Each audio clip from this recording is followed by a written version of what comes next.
What's up, Team Takeover? It's me, the Yoshiaki Fujiwara of YouTube videos, IQWrestler.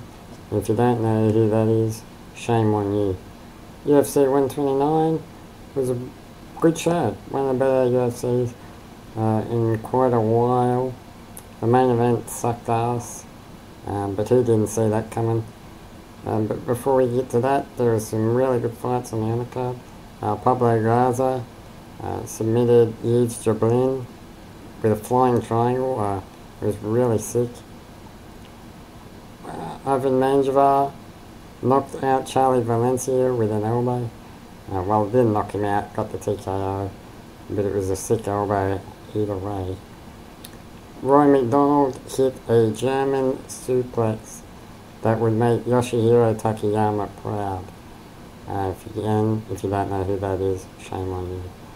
On Nate Diaz and Cruz to a unanimous decision. Incredible German suplex there. And then on the main card, we had Ben Henderson taking on Mark Bocek. This was a really good fight to open up the show. I didn't expect it to be as good as it was, and it turned out really competitive. I didn't expect Bocek to get the takedowns as easy as he did, you know. But on a standing side of things, the skill level was just way in Ben Henderson's favour, and he was annihilating Mark on the feet for all 3 rounds. You know, he was in a couple of tough spots from time to time, but really he won this fight pretty easily.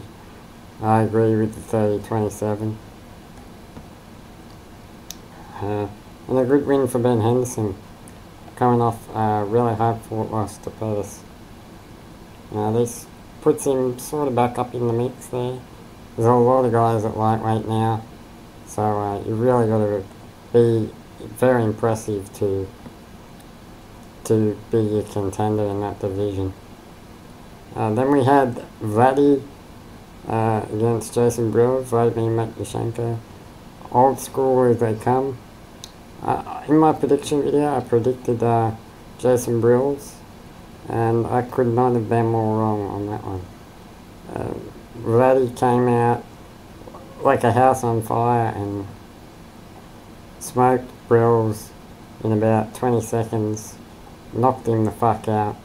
After Dan Maragliata stopped the fight, Brills was complaining, saying that he wasn't out, but he was out. I mean, he went limp and wasn't doing anything that could even be remotely considered as intelligently defending himself. So I absolutely agree with the call there. And an incredible win for Vladdy here. Brills gave Lil Nog all he could handle, and Vladdy takes him out in the blink of an eye. 2 in a row now for Vladdy. His only loss in his last half a dozen fights is to John Jones, so for such an old guy, he's doing incredible. Good job to Vladdy. Oh, no school like the old school. Speaking of old school, next fight was Lyoto Chestachita against Randy Couture.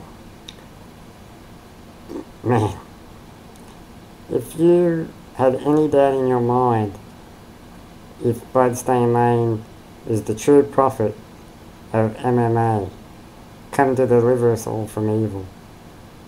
You know, you have been proven wrong. He called this down to the most incredible detail. It's like an act of God. You know, I said Randy would win. You know, that was a long shot. I only picked him because I hate Machida. I think his style is very boring, and I don't like the way he acted after the Shogun fight or the Rampage fight. Randy couldn't really get hold of him, and after round 1, I knew he was pretty much done. Machida delivered crane kick. That's what it was. It was a crane kick, and Bryce Stanley called it Machida via crane kick. Let me tell you something. I want to go train with Steven Seagal. Pound for pound, best trainer in the world, Steven Seagal.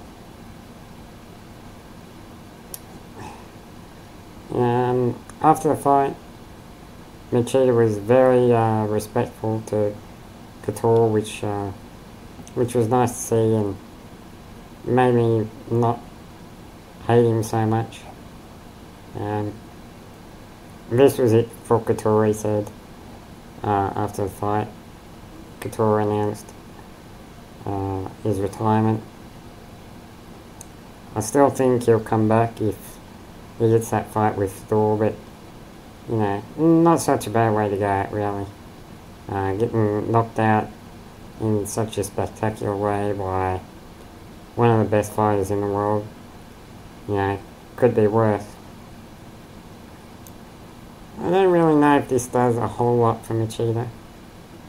He really needed a win, so in that way it helps him, but in terms of rankings, you know,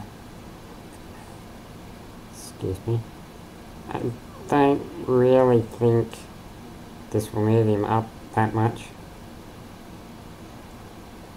I still think Rampage will beat him again if they fight again, which is actually what I'd like to see next. Rampage versus Machida 2. Not that it was such a great fight, but just to sort the contendership out after Rashad has his turn at John Jones. So I think that will probably be next for Machida.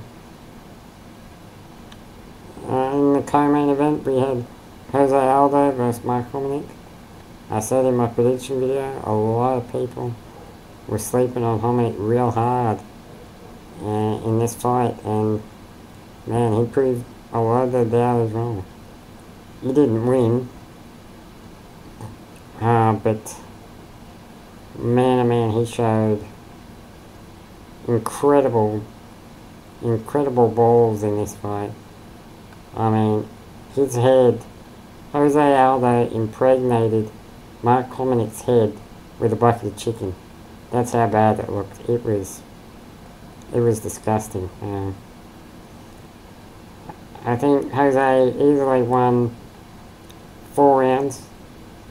He was getting picked apart in the boxing a little bit, but as I said in the prediction video, he's a much more complete striker than Mark Hominick, and he used his leg kicks very, very well, and got some really perfectly timed takedowns, and was raining down some pretty brutal ground and pound on Hominick for most of the fight. He gassed hard. Jose Aldo gassed very, very hard.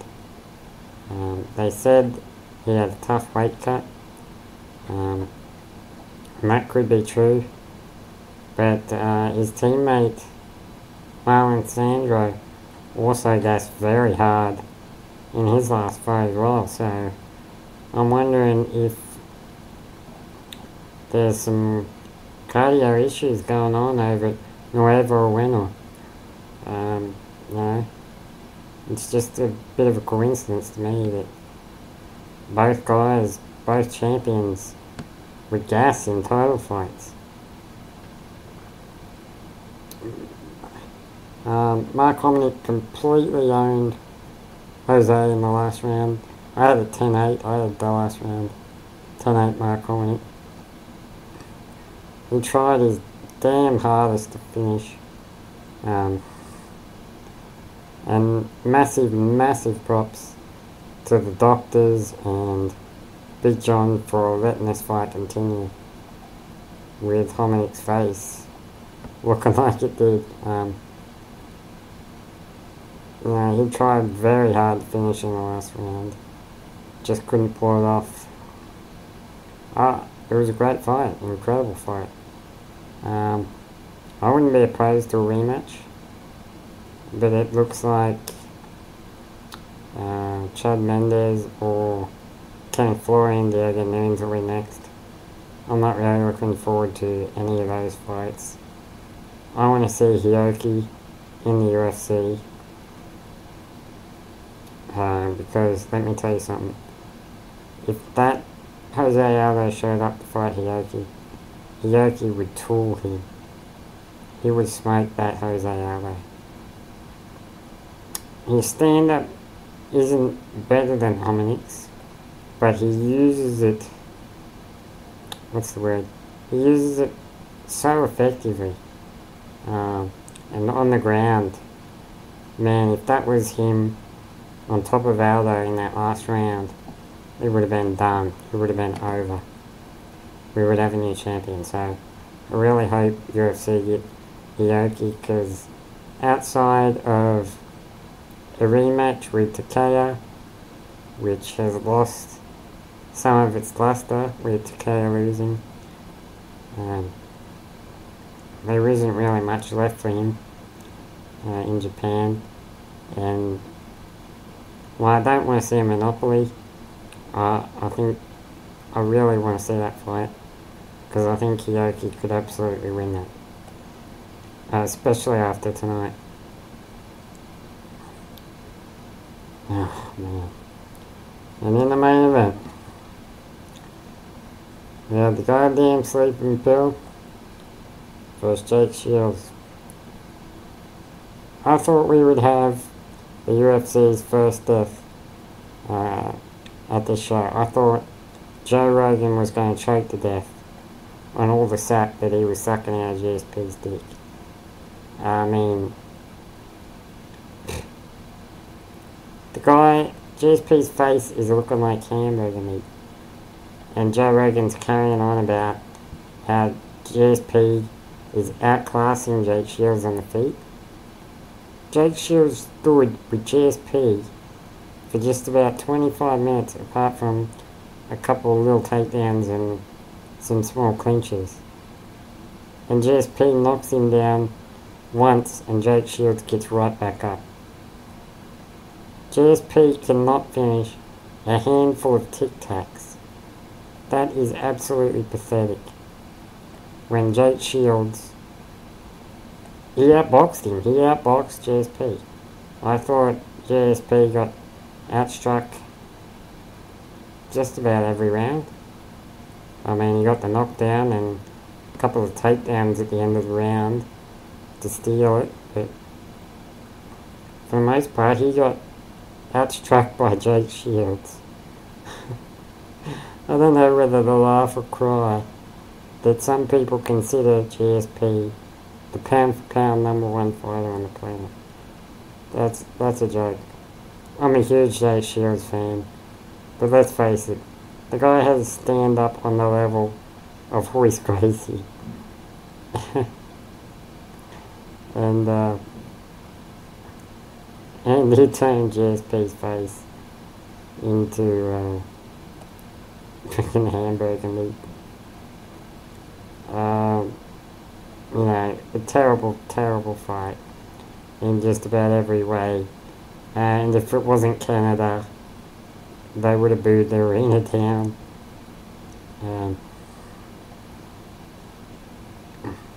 No, it's almost comical now. GSP's finishing ability. No wonder his fans don't want him to fight Anderson Silva, because if that happened, it might very well be the worst beatdown in the history of MMA. You know, I don't know, fuck it, this fight sucked. Jake Shields will be back, he'll beat everyone else in the UFC. As for GSP, what's next to him, who really cares? I'm so over seeing this guy fight. Nick Diaz, that's one fight I would very much like.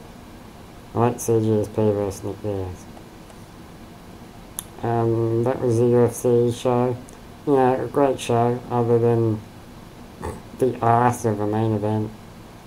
The production was very good for this show, actually. You know, I've always hated the way UFC shows look. They look real sleazy to me. But for this show, they look really nice. Sorry. Yeah, they look really nice. Much classier than normal. Yep, that was the UFC show. Again, you know, it was okay, other than the main event. The co-main event was very, very good. In other news, we had the awesome M-1 Challenge 25, Zavarov vs Enomoto, a couple of days ago. It was about 7 o'clock in the morning by the time this finished here. So my memory of it's a little bit hazy, because I almost passed out watching it, but anyway. Some great fights here. Maxim Grishin looked like fucking prime Pedro Hizo against Vladimir Kuchenko. Decked him with a leg kick and finished him off with punches. He looked really good in that fight. Mikhail Zayats took on Malik Murad and annihilated him. Vicious ground and pound. Absolutely sick ground and pound. I'd love to see Zayats on M1 show when they go back to Showtime. Because I think he'd really get over in the States. He's a very good fighter. The welterweight title fight between Shamil Zavarov and Yasube Enomoto was a fantastic fight. But Zavarov, you know, he didn't look very impressive. If it was the first time you saw Zavarov, you know, I don't blame you for not liking the guy.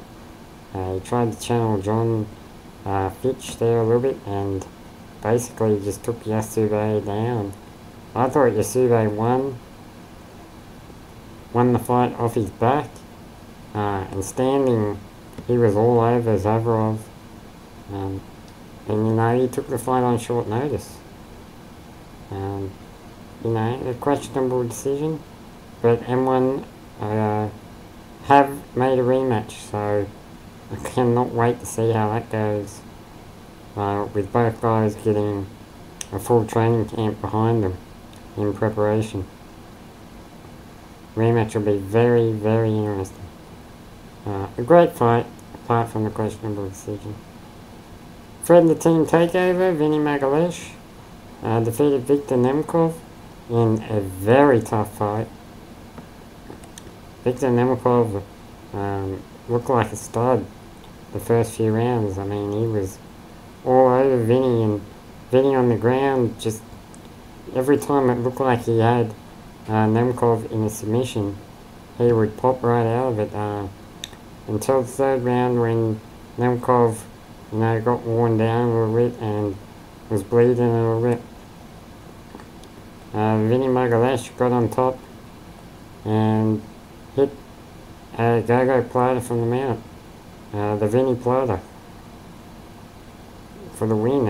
Really great submission, and Vinny Magalesh is the new M1 light heavyweight champion.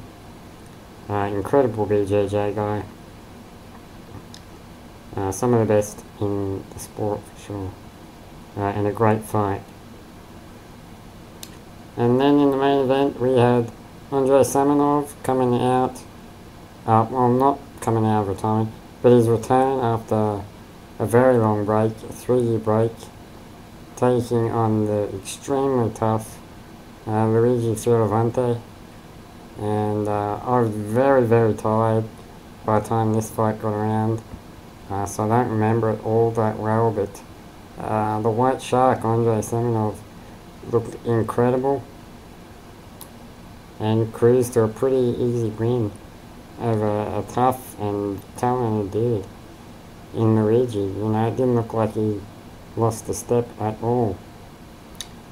You know, so it's been a great couple of days for MMA.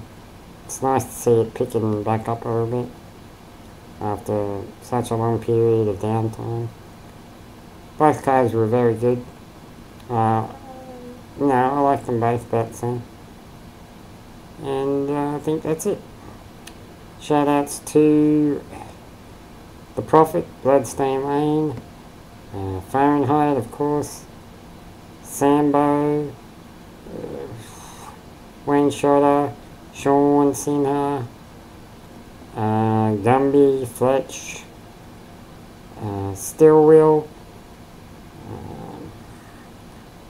Stu, or Hello Japan, whatever. Fuck, who else? Brittany, Haley,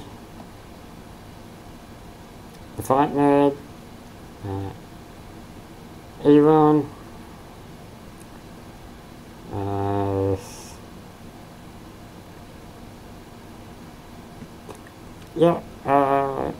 Michael Chevello. I think that's it. See you next time.